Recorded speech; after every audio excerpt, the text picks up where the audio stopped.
Man, tonight we have on Southern Ghost Society out of Southampton, UK, with brothers Lee and Dan. I think Lee's the one on the left with the cool beard. Dan's got the goatee almost on the right.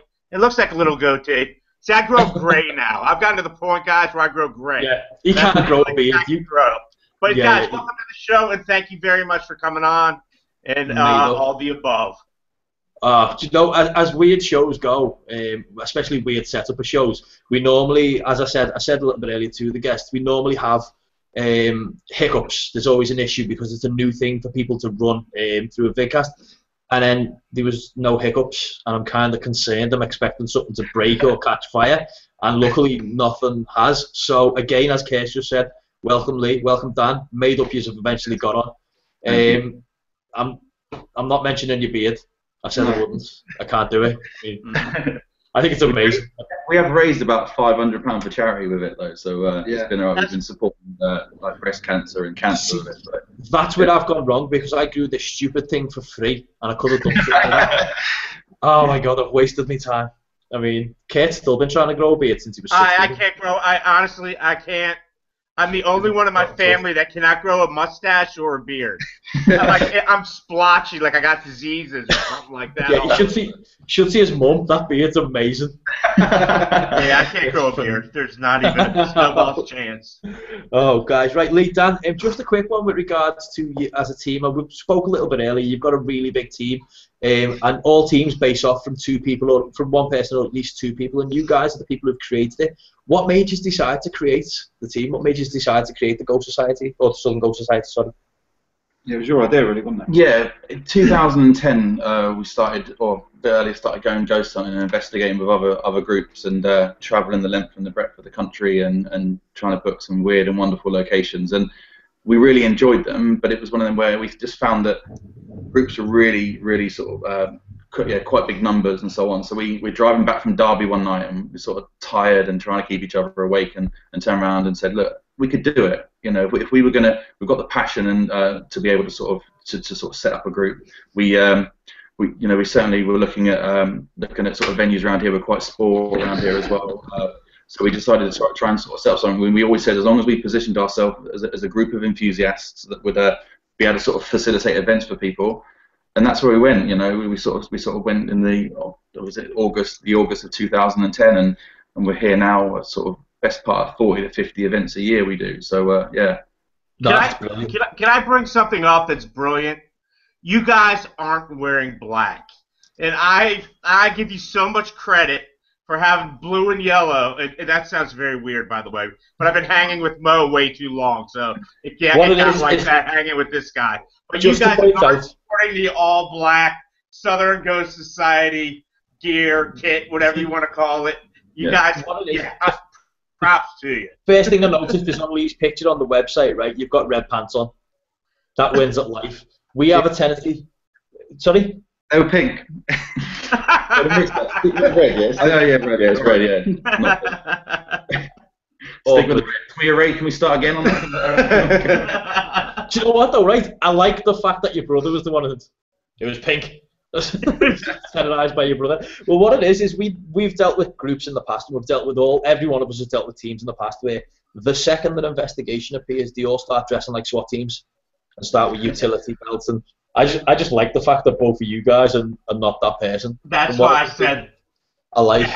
And don't get me wrong, we all have combat pants. We all have something as a utility form for when we're out on investigation. Because come on, nobody's going to throw all those batteries in your pocket and hope for the best. But no, that I like that. That works. So you guys, and I understand you created the group with regards to you went out on events, but was there a main catalyst which made you decide to start looking into the paranormal, or was it you just always liked the macabre? Always loved it. It's always been an interest of ours, really. I've always been fascinated by all things paranormal from as long as I can remember. Sort of getting the books and watching the programs. Always been a big fan of all the TV shows and stuff. A few different experiences we had as well that sort of drove you to I think the first tickets we ever got bought was from my family that thought I'd be too scared, so it was bought as a bit of a funny gift to say, let's put your money where your mouth is. You want to spend a night in a haunted hotel or place, no one thought I could do it, so they booked me, and at the time Lee was living over in Greece, and Lee came back for Christmas, and they sort of opened my present, and I had a ticket to spend the night at Tutbury Castle in Derby. And then we got Lee on the last minute, and then literally just sort of spiraled from there. We went along and loved the whole setup of it. We like the idea of it, but we were in a room, and the investigation rooms there weren't massive. It's a great location. But we were in one of the rooms, and there was, how many people would you say? 15? Probably about 15 to 20 people per group, you know, and you know, it was supposed to be one of the most haunted rooms in the UK. Lots of different history and stuff. But when you're standing in a room that's probably no bigger than sort of 10 to 15 foot square, and there's 15 other people, you're not really feeling that atmosphere and stuff. So we walked away, although gripped with the whole sort of spending time in a castle, but sort of wanting a little bit more, wanting to sort of spend some time on our own in places, or at least in smaller numbers, and really sort of try and test yourself and really try and feel the atmosphere of somewhere. Because if there's 20 people in a group, per group, you're talking 60 people on an event. It wasn't for us, and we spent sort of £85 a ticket, and we just thought, you know what, you know, get some more experience under our belt, and let's go back and open up Southern Ghost Society, and that's where it was born, you know. Do you know what? I admire two things that you guys have done. One, the first thing you've done was, as opposed to doing what probably everybody else in the room done, which was hear the creak in the corner and thought it was a ghost or thought it was something paranormal, when it was probably some dude in the corner. And you guys have gone, right, no, this is wrong. And secondly, you've both done it as brothers. I've only ever spoke to one of the family who investigated, or who actively investigate together. That's a really rare quality for have two brothers who actually enjoy the same thing.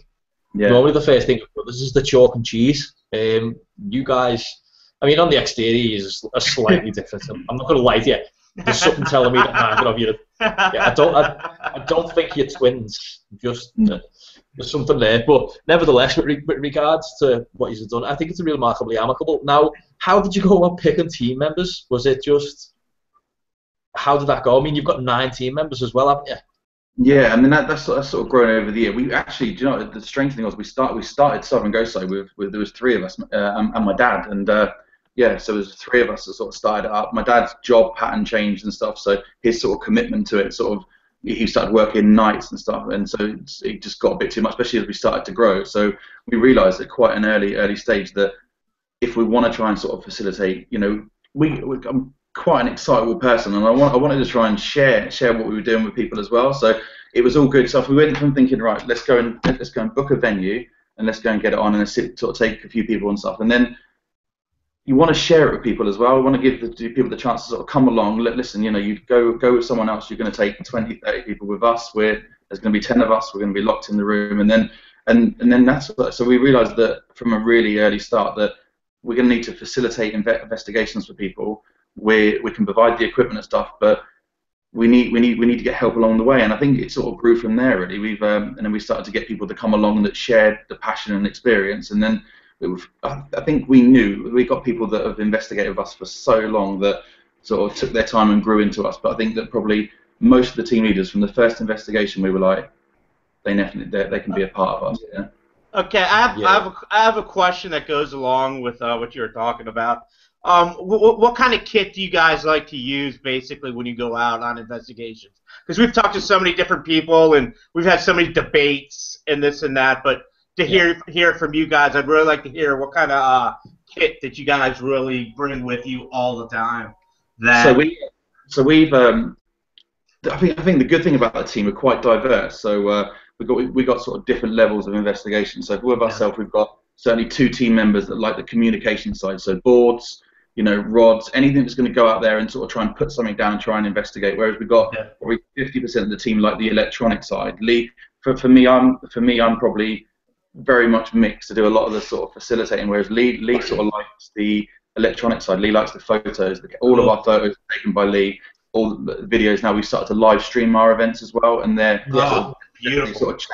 definitely championed by Lee now. And so Lee's able to sort of take most of the photos, meters, sort of to try and record as much as we can. And then I think the motto from the very beginning was, listen, no one really knows what works. Let's try and get as much equipment as we can. So what we did is we built 3 team leader boxes, and in each team leader box we have a glass, we have a pair of dowsing rods, we have 2 K2s, a voice recorder, Frank's box, motion sensors. So basically we allocate that as sort of a core, what we call our team leader boxes, and then we allow people to bring their own stuff. So we sort of try and encourage people to come on and try different things. Like I said, we don't know what works. We just try anything new.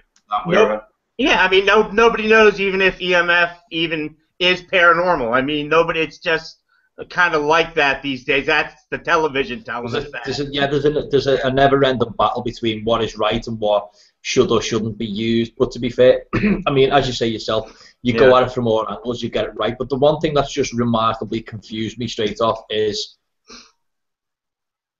Dan, you just get this right. Lee, you're a builder. Yes. Dan. Yeah. You work with electronics. So why is no offense? Why is the builder who deals with the elements dealing with the electronics, and why is the gentleman who works in electronics dealing with the elements? That's kind of confused. It's a lazy form of. He's lazier than me. It's a lazy form of. Every time I'm out there, I just throw whatever I can at it. Whereas, you know, that's do you know what the saddest part is for any team, whoever it is, regardless, right? The equipment tech is the guy who plays with the geeky toys, right, and sits in the corner and gets everything set up while everyone else just sort of drifts around and wanders around and gets a bit out of the way. But yeah, no, it's a good way of looking at it. And you know what? I'm glad that that's happened. I'm glad that you, Lee, you've put your hand to the opposing side to what Dan does. I think that's kind of cool, especially considering your job roles. But now, you guys also last year, I think, was you, Lee, who dealt with Great British Ghosts last year with the ancient ramming. Yeah. Did the both of you guys do it, or was it just? We both did it. Both of us, yeah. Right. And I'm not going to lie to you, I recognise both of you, and you know what? I'm pretty sure I didn't realise when we booked you that I knew you were familiar, but I didn't know where you were familiar from. I thought maybe we'd bumped in at some other investigation or somewhere else in the past, but. No, I kind of realised, and I actually thought I'd seen you, both of you, on two separate shows when I realised you were on Great British Ghosts. So before we came on here, that's why I asked you.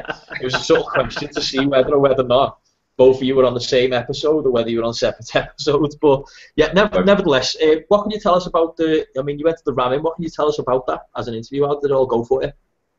It was strange. We were at a venue called Woodchester Mansions, which is probably not obviously far away from the Ram, and the guy that was running that. We always sort of share our experiences and so on, and we were heading to the Ram, I think, and a couple of weeks later, and he was sort of us. He sort of earmarked us as the group that sort of goes to the Ram. We've had a little bit of activity there as well, so he's quite interested to hear what he said, and he invited us along to the Ram, and like we sort of had a chat before we come on. That it was surreal because it's one of them things where you think, we sort of said, Lee, let's not get our hopes up, because to be able to be a team that have only been going sort of for one and a half years, and to be invited to do a show was massive for us, real big. And yeah, we turned up to the Ram, and Kayla was sitting in her car, and the rest went from there. She interviewed us in the pub. We sort of watched her film and watched the walk around stuff.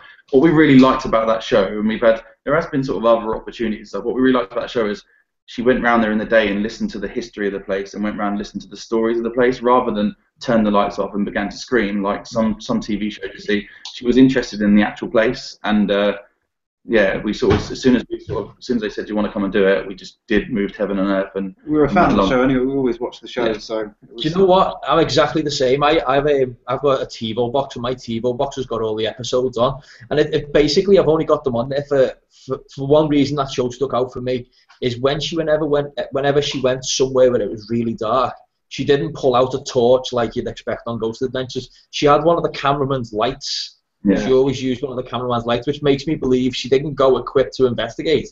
She just wanted to know what was going on. Yeah, and definitely. I like that. It was more of a storytelling as opposed to let's go and investigate the building and run around with cameras at night. It was a total different.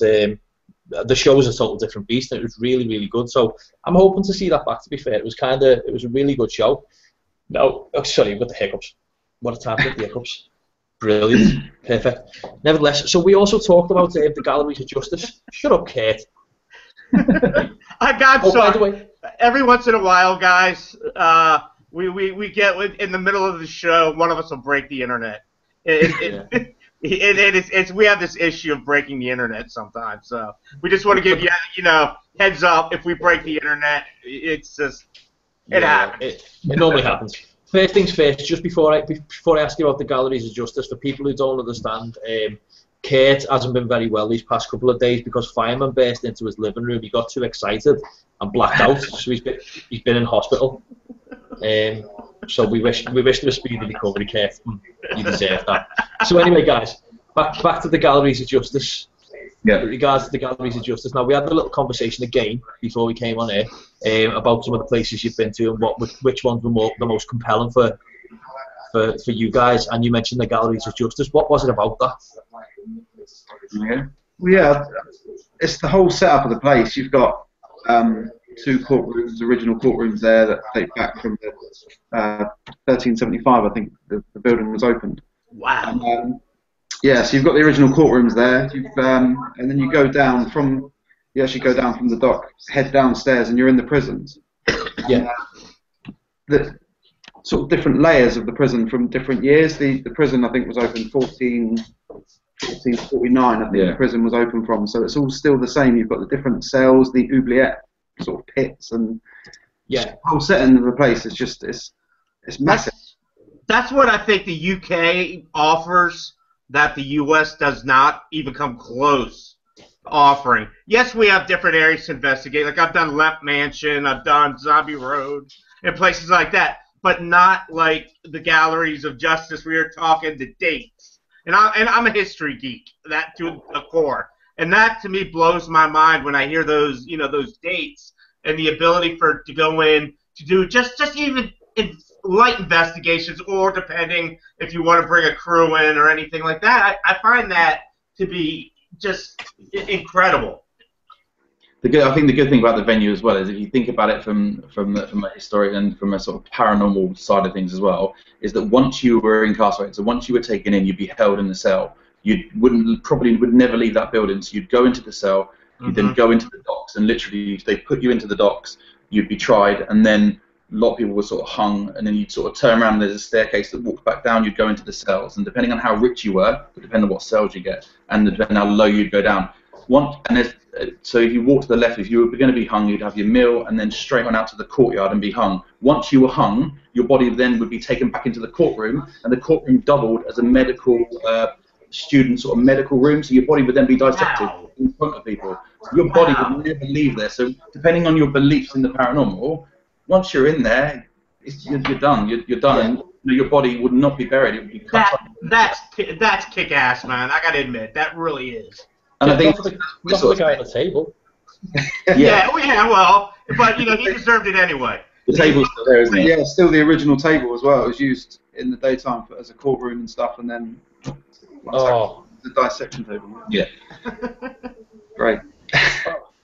No, I've seen a few places like that. And there's definitely a lot of locations in Britain where it was like that, where you would be tried, held, and executed in the same premise. Yeah. Was Derby Jail was the same, wasn't it? If I'm right in believing. Yeah, Derby Jail was the same. Yeah, we've been there a couple of times actually with. It's Vernon Gate as well, isn't it? Yeah. Just up the road from Derby, they've Vernon Gate vaults. Yeah, it's got a hanging place up there as well. So yeah, Derby is sort of a bit of a smaller sort of prison, but yeah, it's similar sort of concept there. Really, once you're in, it just your prospects isn't very good, It must be a horrible feeling. I'm not going to lie to you. It must be an absolutely terrifying feeling knowing that once you're in that building. But the one thing that always, and I know this is slightly going away from the interview a little bit, but the one thing that always used to confuse me is nowadays you get taken into prison, right? People still run from the law over in Britain, and they'll do it in America, and they'll do it for a very long time, right? Even though that they have cameras and ANPR systems and everything's watching for people's faces, right? Back 300 or 400 years ago, a drawing was the best you're going to get of somebody's face. I'm not being funny. Could you not run 3 miles left or 3 miles right and get away with it? Were people biblically stupid back then to get caught? I mean, if I ever do get that chance to bump into somebody's spirit of somebody who committed a crime, I'm just going to go, are you stupid? Why put yourself in this situation, you stupid man? But yeah. But you even if you go down into the galleries, they've got quite a lot of sort of mug shots and then different, and you can really sort of start to learn about the people that would have been there as well. So they've done. It's an amazing place. We did the tour during the day there, and they really take you through. And as you go on down, you'll learn what they were incarcerated for, and you know, stealing bread out of the family and poaching and stuff like that would be, you know, you'd be hung for things like that, you know, and that's where I think that the sort of despair of a place really lends itself to a good investigation. No doubt, that's what I totally agree with you on that one, because I mean, as you said there about bread, your social standing back in the good old days, your social standing would help your case a lot. It'd bring you, put it this way, I've lived in Liverpool all my life, and I've seen some of our records, some of the crime, not the criminal records, but you know, some of the crimes and punishments that were dished out in the 1800s, and one of them I came across was a woman who stole bread, right? And she got 6 months hard labour for stealing bread. Another woman, who was a lady of a hall just outside Liverpool, suffocated a child and got 6 months in prison. One got 6 months hard labour for robbing bread, and the other one just got 6 months in prison because she suffocated the child with a cushion. It's baffling, but in the same breath, no wonder that the places you investigate, some of the bad places, like when I say bad, some of the active places that you investigate, no wonder the activity's there. I mean, as you say yourself, it's utter despair. Despair brings out a lot of badness in places. But we'll move on from there and look at Preston Manor. Yeah. Now, Preston Manor again, you mentioned that was a whole different beast as well. It's chalk and cheese, because we were sort of chatting before, and we were sort of saying, you know, we get asked all the time, what's your favourite location, what's your favourite event? And for us, split down the middle, you've got somewhere like the Galleries of Justice, which, you know, the guy leaves you alone there. You've got sort of 4 stories of complete despair, and then you come across somewhere like Preston Manor. And Preston Manor is a location in Brighton. It's not that well known, but literally, it's a venue that you walk back into the lounge or the sort of sitting room, and there's a picture as you walk in the room, and as you walk into it, the picture is the same as 1906 that it sits now. So every picture on the wall, every picture on the carpet, the chairs, everything that's remained. And it was one of the dying wishes of the family to be, the house would be then left with the government, left with sort of local parish, as it is for people to share. And strange, because it's got all the servants' runs behind, so the 2 master bedrooms sit next to each other. You open the wardrobes and it goes down into the servants' quarters. So, and that one there, we probably haven't had as much activity there as we did in Galleries of Justice. However, be able to sort of step back in time and really get a feel of what that place would have been like is again surreal. You've even got you go down to the cellar there, and you've got the original Preston Manor on that site.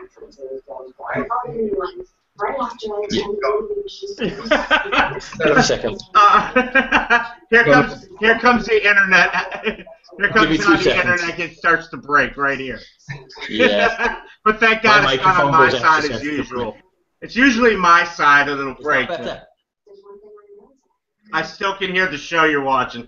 Sounds good though. Don't get me wrong. I'd rather talk to a guy with a pink beard than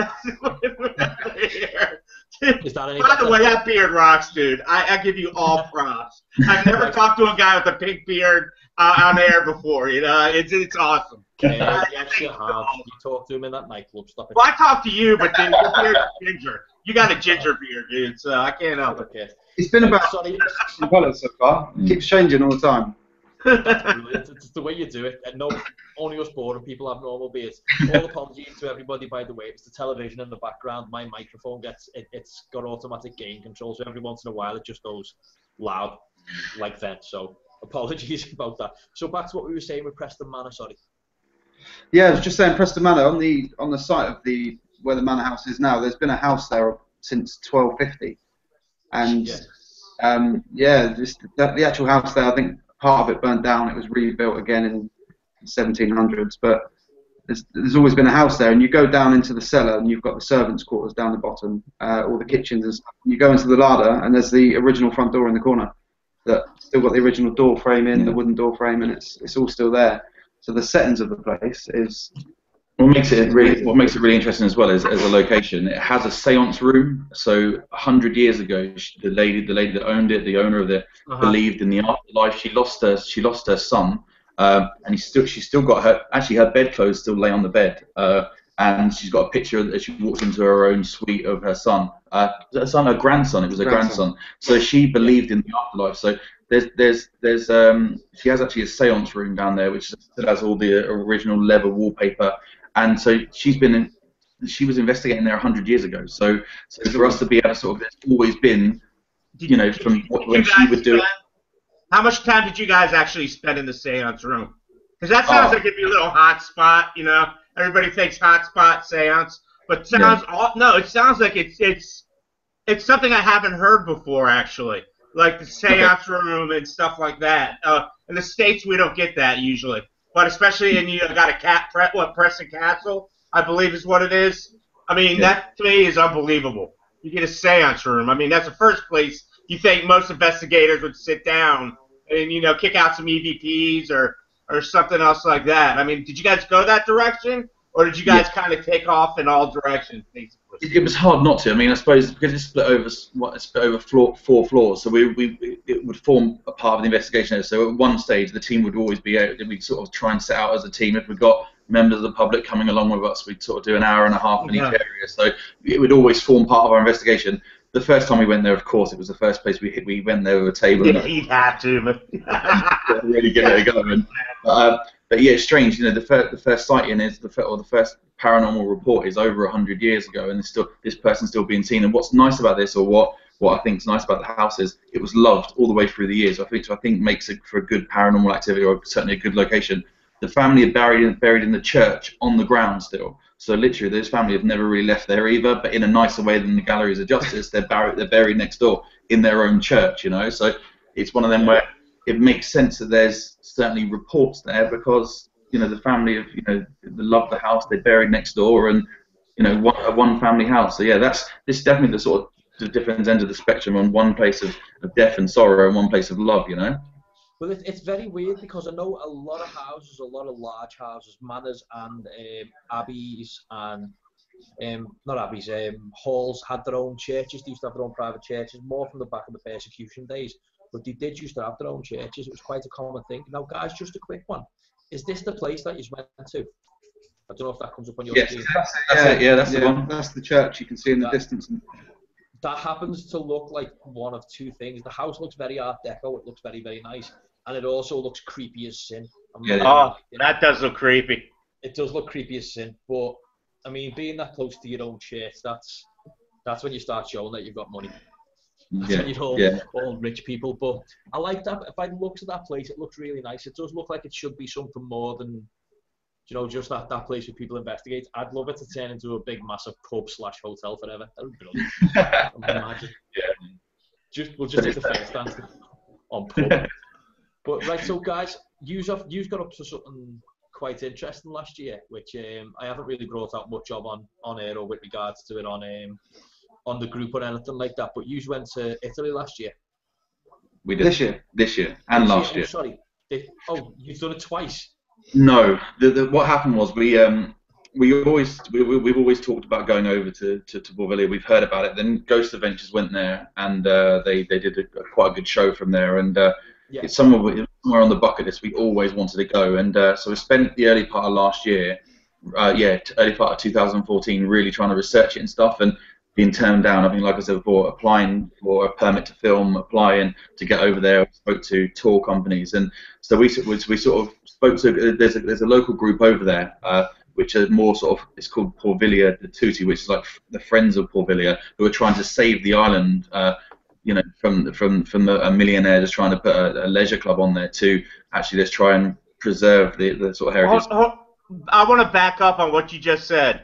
So there's actually a millionaire that wants to build his own private kind of. Yeah, we think so. It was sold last year for about £5 million.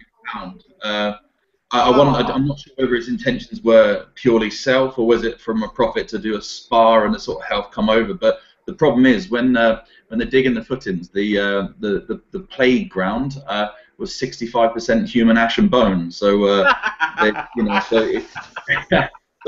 so we thought last year, let's book the flights. We'll get over there. We'll try and get over there. So we decided to sort of book a 4 or 5 day holiday to go over there and just walk the length and breadth. And we were literally I said I was going to swim. If literally I put my equipment in a carrier bag, I'm swimming across. We actually found quite quickly that was across shipping lanes. We decided that it wasn't the best idea. Over a couple of glasses of wine, it became more of a realization, and then Do you know popped what? out of it. You typical Brit. You typical Brit. I'll just throw my stuff in a carrier bag and go for it. True, so, but again, the first visit was surreal in itself because we got to Venice, and even all the maps don't have Porviglia on them anymore. They're either folded over or they're either an advertisement in front of it. No one acknowledged it, and even to the point that one day we went to the port where we literally you could see people on the island. That's how close you were. Not that anyone was on there, but it was really, really close. The fisherman was fishing. I went up to him and said, "Excuse me, do you speak English?" And he said, "Yes." And I said, "That's Porviglia. We want to get there. We'll pay you, 500 euros to take us over there." And he basically turned around and said, "That's not Porviglia." And we were like, "No, it really is, because I'll show you the photos. I'll show you the video if you want. We know it is. We've studied it for a long time." And then all of a sudden he didn't speak English. And taxi drivers wouldn't speak to us about it. Just gates shut on us, didn't we? Slammed on us. Kicked out. And as soon as we raised the conversation of, we actually didn't say we were going to go to investigate. We said we wanted to take some photos and sort of study it, try and see if we can go that way really. And yeah, they sort of said no. So we went over there, and we offered people all sorts of money to try and take us over there, and everyone just said no. So we came home. We came home really disappointed, but determined again. Determined than ever, wasn't it? And I just sort of spent the next year just firing off emails to people, and we found a company that said, "Do you know what? We'll take you there." We'll take you there, and we were able to sort of set that up. And so we went out. We flew out in September, just gone, and we spent 7 hours on the island, and it was crazy, absolutely. Even the taxi driver wouldn't. The taxi driver of the boat wouldn't stop because he wouldn't turn the engine off, would he? No, because he said it would curse his family. So he said that he believed that people don't fish in that local area. Honestly, you thought it was all for TV when you spoke to. When you sort of spoke to people that have watched Ghost Adventures, our taxi driver on the way over there, we paid a lot of money for him to sort of turn up. Was just totally astounded. We want 7 hours on there, and then he. We couldn't understand why we even want to go. He was baffled, completely baffled, and then we said, "What do you think of Porviglia?" And he said, "It's the island of pain," and he said, "You're crazy."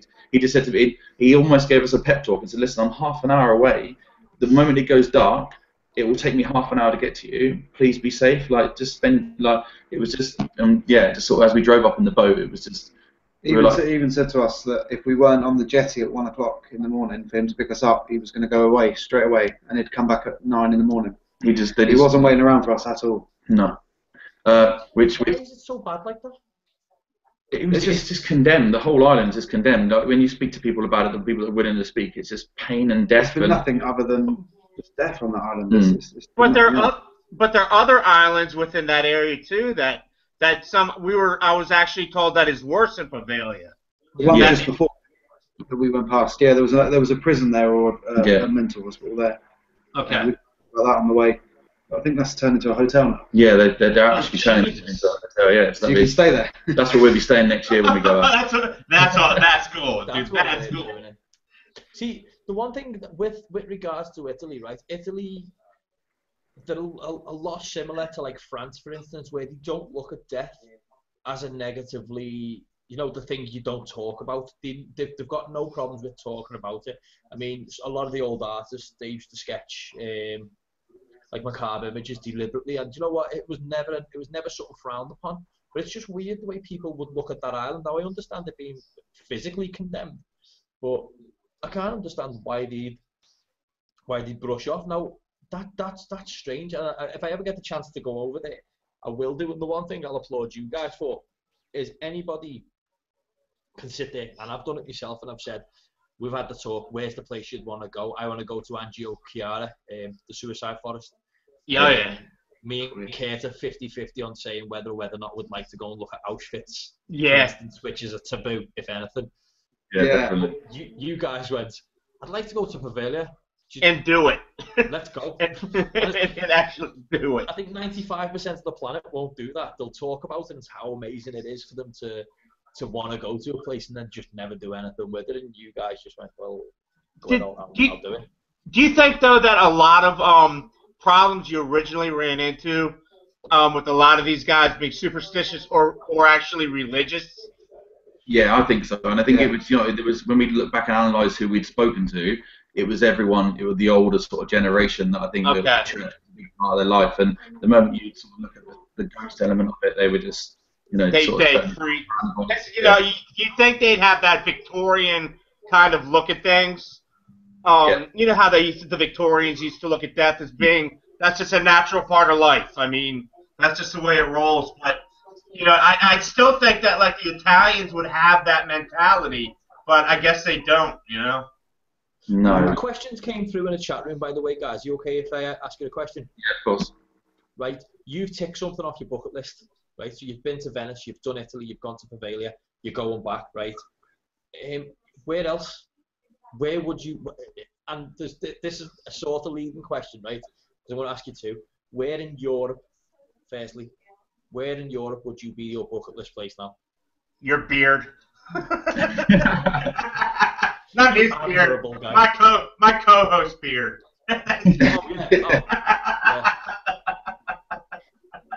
No. I think in terms of the buckets, every time you sort of see something else, there's certainly Transylvania, the Dracula castles, the ones you can sort of get into. That was cool. Bran Castle was somewhere we were. That's cool. Yeah, and there's doing fairness, we're as interested in Bran Castle as we are in the forest next to it. So that's something we looked at. It was just they were certainly looking at quite high prices to even let us in there and stuff, and I think that it's really difficult because what we try and do is if we try and take people over there, we always worry. Whereas the good thing about Poveglia is we went as the two of us. We the first time we went over there, there was another friend that came over. No pressure. We didn't get on the island. We didn't take people's money. We were just going to go and give it a go. And we failed the first time, but we failed each other, and that's why we were so determined to go back out there. This time, because we had it booked, we had friends come with us, or friends from the society, who were under the understanding if that boat doesn't turn up the first time, then it's not really on our heads. The problem with these bigger places, Bran Castle, for instance, you're talking £3,000, £4,000 euros, to try and book, and it's sort of out the reach. You're going to have to sort of look at bringing 20 people with you, and if anything fails, I know that there's been some other companies that have taken people over there and stuff, and I think that, I want to try and find somewhere a little bit smaller. With it, isn't there? Yeah, and so Europe-wise, certainly the Transylvania. You mentioned Auschwitz. I'd love to go there from a history side of things. Yeah. I'd love to invest. I don't feel so bad now. I don't feel so bad. Doesn't either. After hearing that. we had this guilt issue with regard Ireland as well. Sorry, yeah. So we were talking about going to Ireland as well. We want to go. So again, it's a little bit closer, but we want to go and do like Let Castle and places like that. Places that we know we can go to. Smaller groups to go and investigate. But yeah, that's probably the bit of a bucket list, really. That's brilliant. I mean, we spoke initially. We spoke about Auschwitz when we had the show a few months ago called Taboo Investigations, where if there was a place you really, if you would never get frowned upon. But the one thing with Auschwitz is, regardless to how active it possibly would be, I think it'd be one of those places where it was just too bad. Yeah. It was just too much. Yeah. It's like why people never go to the Somme and investigate the Somme. Didn't we have somebody model that at one time? Yeah. Was doing EVPs when they were taking the tour? Yeah, the guy who, when he was in Auschwitz, dropped an EVP recorder in one of the gas chambers. The only gas chamber left standing, and went back and claimed it an hour later. But I sort of left the conversation when I heard that. I thought, I don't want to know. It sounds bad, I don't want to know. But we've got 2 team members going over there in November.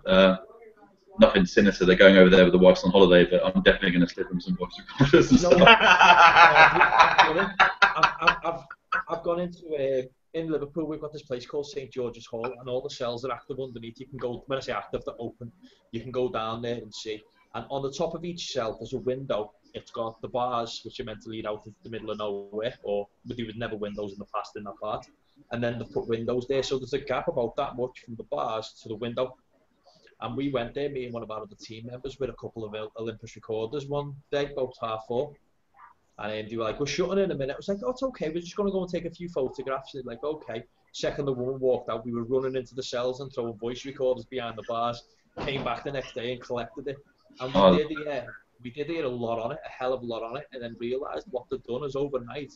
They had sound effects playing throughout the day of people like banging on bars and stuff like that. And you know when you're sitting there, you're like, right, for 10 minutes it's fine. Next minute I just heard this noise. It was like, what?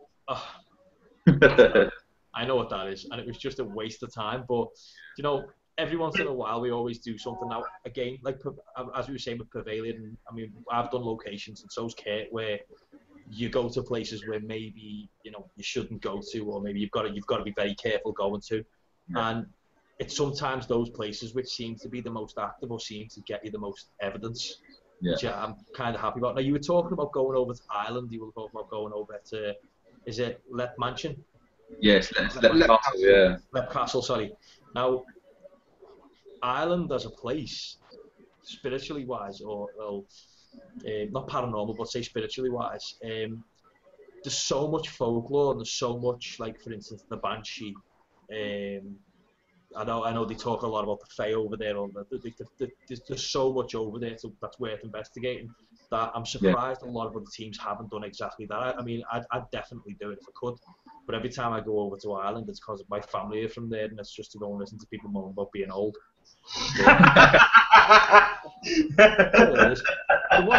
There's another question that's appeared in the chat room, right? Is what advice would you give to somebody who wants to set up their own investigation group? Now, I know your answer, but I'm going to leave you to answer it if that's cool. So it sounds like there's a new guy in the chat room. Okay, so any advice to give people setting up a team? I would just say from the start, you need to just go with like an honest approach. I would say that I'd say just do it properly. There are so many groups out there. I think we made a joke the other day that there seems to be more groups starting up than actually paranormal sightings at the moment. And I think it really saturates the market. I think that for me, like I said, we set out, we did it slowly, we did it properly. We got insurance. We made sure we were getting booking venues that we could manage, because there's so many groups that sort of start and finish and so on. But yeah, I think you just go with an honest approach and just put everything into it. I honestly think it's a lot of work. For myself, I've got two children, and married, and a daytime job, and it takes up most of the evening getting everything arranged and so on. We've got a really strong team around us as well now, so that helps. But do you also recommend, though, and I'm talking to both brothers here, that when you come across BS, you gotta call it as BS. You know what I'm saying? You can't, because of all the TV shows that are out there now. I think they're really kind of watering down, and they're bringing in these groups that you're talking about. All these different groups that I think there's a lack of that. I think there's a lot of people that are scared to call something when something's bullshit. It's bullshit, Yeah. And I just think a lot of people are scared to call it that these days. Because they want to find the holy grail of the paranormal, whether it be a Class A EVP, whether it be something caught like a shadow figure moving on camera with with IR or something like that. I don't know. I'm skeptical. I got a real skeptical side in me about a lot of things that some of these groups do out there now, and it's more for popularity than for what you guys are doing. And I think what you guys are doing, you guys got to give yourselves a hand in that, because I find that to be very refreshing, coming from the stateside view of things. And props to you guys, seriously. Thank you. Cheers. It's certainly one of the things that we're non-profit, so we split venues between whoever comes along. If there's money, if there's left over, we buy new equipment. We spend probably between £20 and £30 a week on batteries, and the society know that. And I think that from an honest point of view, is that the guys that come with us know that say if there is sort of £30 left over, we've just come back from St Breville's Castle, where we paid the same price as everyone else to come along, and what we were able to do was not worry about a group taking and participate, and so we have sort of a mix and match. So I would say certainly keeping it at the non-profit side. People always say to us, listen, you've got a massive, you've got best part of 900 members, you do loads of events a year. Why don't you do it as a full-time job? And I said, well, that changes everything. It's a hobby. Because if we're getting paid to be there, then if there's not, and this is where I think the TV shows haven't helped out too much, that they're expected to perform because the channel wants them to perform. Whereas with us, do you know what? I'd rather you walk away from one of our events and go, that was rubbish, rather than walk away from going, did Dan push that, or did Lee create that? And I'd rather walk away. And that's our philosophy and everything. And I think that That's a good philosophy. I like that. Yeah, and being non-profit allows us to do that. You know, there's no need to perform. Still the enjoyment as well. Isn't it? Yeah, and we get involved. You know, we still love it as much as when we started. You know. Yeah, it's a very fine line, unfortunately, for people, especially in the paranormal, when it goes from being a hobby to something which pays, and when it becomes something which pays, it's no longer a hobby, it's no longer a pastime, because you can't get paid for a hobby. That's the way I look at it. If you start earning money, it starts to become remarkably lucrative for you. Then, unfortunately, you then start to look at whether or not, you know, will I get more money if this place is more active? So I'll go on the internet and create a story. And you mentioned the place we were talking just before, which is really local to me, which there's an orphanage, Nugent Park, and all of a sudden, over the past year, a story's appeared about it being an asylum when it never was, and it was only because it was overflow. It was like the day hospital in the 80s was overflow for an old mental home, and it was only elderly people who were kept there, but all of a sudden it's a lunatic asylum with people banging on windows and strapped to beds and stuff like that when it never was. And you know it was the event groups, but some of the not as nice event groups who've gone out there and created the story to ramp up the prices, and that's sad because people go there with the honest belief. Now, don't get me wrong, it's a slightly naive belief that they've done a bit of research on it, and the research they pulled up has said something wrong about the place. Now, I mean, you guys, as I said when we were talking before, we talk about Galleries of Justice, we talk about Derby Jail, Preston Manor, Pavilion Island. All those places have got history that's researchable. But, and again, it goes back. I'm going to ask you a question with regards to research now, because this can be the most frustrating part on the planet. When it comes to you picking a place, who's the person who gets lumbered with the research?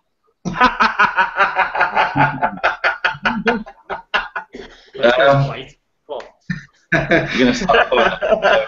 Go, Sam. I'm very lucky with my job. Obviously, I work, so I'm able to I'm at home a lot more than Lee. So I'm able to sort of spend my evenings in and stuff like that. Whereas Lee sort of being on site, that I do. I would say that I do a lot of the donkey work behind. So I do a lot of the setting up and the speaking to venues and so on, and arranging that sort of stuff.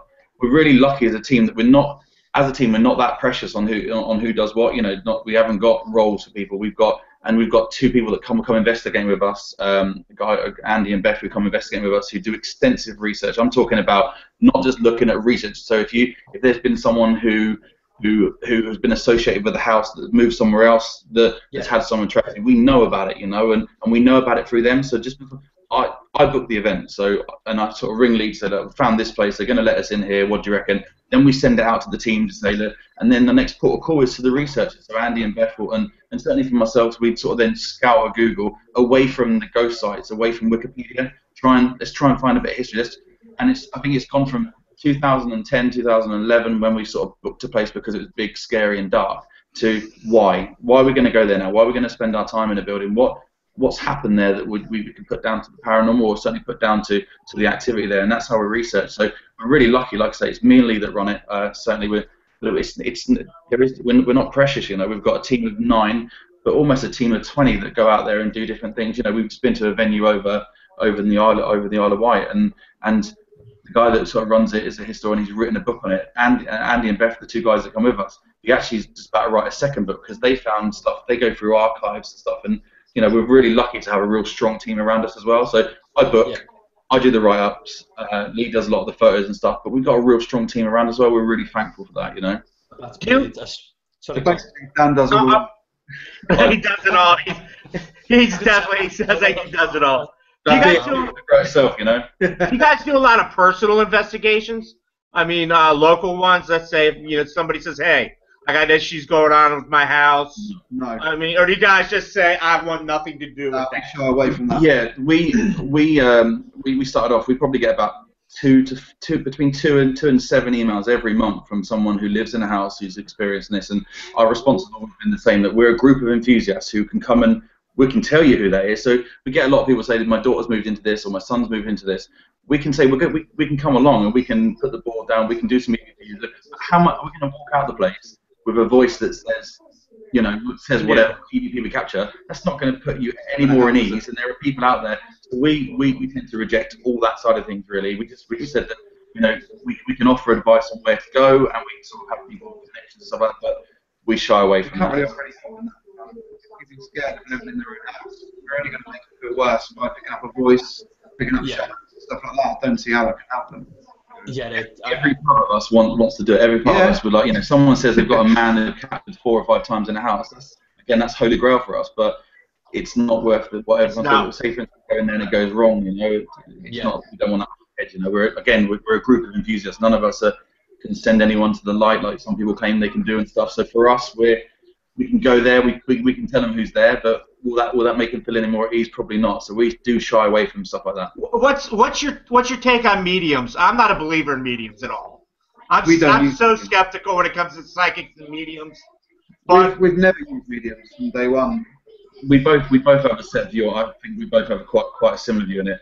I'm fascinated by it because I'm fascinated by it because if anyone is seeing someone or speaking to someone, I'm completely fascinated. However, I think same with ghost groups. There are a lot of people out there claiming we get so many more sensitive people since ghost hunters become popular. It's out of the woodwork. They're out of the woodwork now. Yeah, and it's great. And we yet to meet anyone that's really wowed us. Because we're not profit, we get emails all the time. Do you use a medium? No, we don't. I'm interested in coming along. We charge £300 for this. Technically, or I just want my petrol paid. Well, do you know what? We're paying our own petrol. I'm not going to pay someone to come along on the event. And do you know what? In 5 years, we're picking up some interesting stuff just doing it. And we always say we're not going to tell you there's someone standing behind you unless there's someone standing behind you when you're probably running up the tunnel. And that's the way we've always positioned ourselves. And we're not. We don't want to come across as like, oh no, we don't believe in it, but it's fascinating. But I need.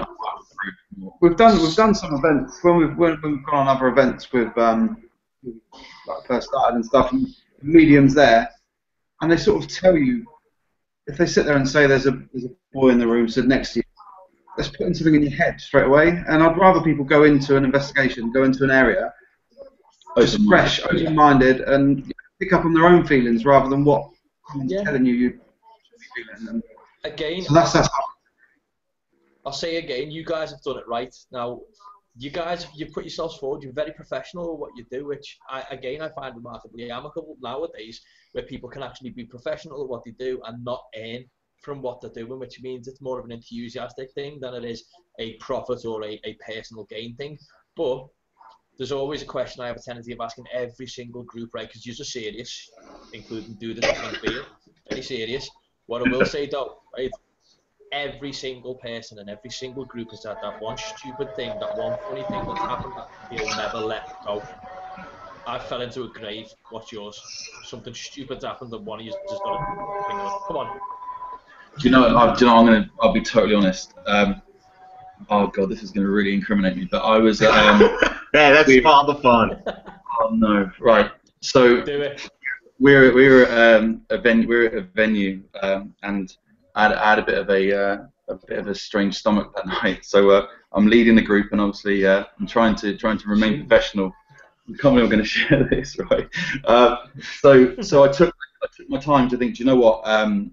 I'll bail out early. I radio through to Lee to say, look, Lee, I need to try and find a toilet somewhere. And I'm sort of rushed for a toilet. I thought, do you know what? The best thing for me to do is use the ladies' toilet because there was only a few women on the toilet. So I've run in. Only a few women on the group. So I've run into the toilet. I've started doing what I need to do, and then suddenly the door opens, and all 3 girls that were on the event that night come in. I love it. I love it. They were complete newbies. It's a proper American Pie moment, wasn't it? It was really. It was, yeah. If anyone's ever seen American Pie, it was that sort of moment. So I'm in full flow, and they come in. Yeah, the problem is they were newbies. So what they were newbies. So they were doing their business, and then they turned around and went, "Who's in there?" And then they start to think I'm a ghost because I've got my feet up against the wall because I didn't want them to see my feet. So they say, "Who's in there? Are you okay?" And instead of just ignoring it, I go, "Yes, thank you." And I put on this girl's voice. The problem is they're in there for ages, and there's a lead radio room. They think I've gone missing because they've checked the boys. I was looking everywhere. for them. I couldn't find them anywhere. And they sent out a set where they've gone. Oh, it was mortifying. They just, Do you know, I went to we went to a private investigation. It was just me and 3 team members. And what happened was the 2 team members that came with were girls and me, and it was like we went to this location. It's an old abbey. I set up a few night vision cameras, locked them off in different places, and I've got a Zoom recorder. So I put my Zoom recorder on tripod. I left it there, and the next minute, this is only on analysis, by the way, I heard a lot of talking from 2 girls. I realised it was the 2 girls who were with us. Next minute, I hear, give me a second, zip. Right, and one of them had stopped right next to the Zoom recorder, right? And I had a piss right next to me, Zoom recorder, dude, next to the tripod. And I was listening, and, you know, it was like I was going, "What's that noise?" That sounds. Oh, and I just took my headphones out and I looked at my wife, and I was like, I have never heard that story, dude. I've heard about you falling in graves. That's the best, dude. And that's the best. If you're happy with it, I'll send you the audio. Nah, okay. Yeah, I gotta hear that, dude. Yeah, I bet you have as well, yeah. Oh my god. No, so that's one thing you've done that's embarrassing. So I think at least 10. Oh man. It's a regular occurrence in fairness with Lee. He's the beard and yeah, he's known as the clown, I suppose. Yeah, I've got a bit of an issue. When we go to places like theatres and stuff like that, I have to dress up. If I find anything that's any clothes, anything. It's got to be ragged school for your experience, where we went out the room and you were dressed head to toe as a Victorian boy, and he came back in. That was hideous. I can't remember. I'll tell a story about it. We went to a place called the Ragged School, and we were met there by their historian, and he was very authoritative. The team was waiting outside while we had to do the health and safety and the risk assessment. And he said, and we walked past one of the stands, and it was full Victorian gear. And he said that under no circumstances. So we're walking under no circumstances dress up. And we were like, of course, we're a professional team. That's the way we walk out. I've walked out the room thinking, I know he's going to do it. I just know he's going to do it. And so what we didn't realise was when we were walking, looped round back to that room. So Lee said, I'm going to hang around to take some photos. I knew exactly what he was going to do. But we'd looped round. By the time we got round, he was head to toe dressed as a Victorian girl. And turned around, and the guys, I've spent all this time sort of smoozing him, telling him how professional we are and how we take things so seriously. We come in and he's got this rock on. So yeah. I didn't know what to say. Sort of look at him and you sort of go, ah. I was doing it as a, It's a crack. It's just a crack, dude. It's a funny, man. It was 7:30. 9 o'clock start, so there's no trigger object at all. He was getting into character. Getting into character. Oh, dude. I can't help it. Anywhere we go, I have to dress up, and he tells me off. But I can't. No. Keep doing it. It's got to be done.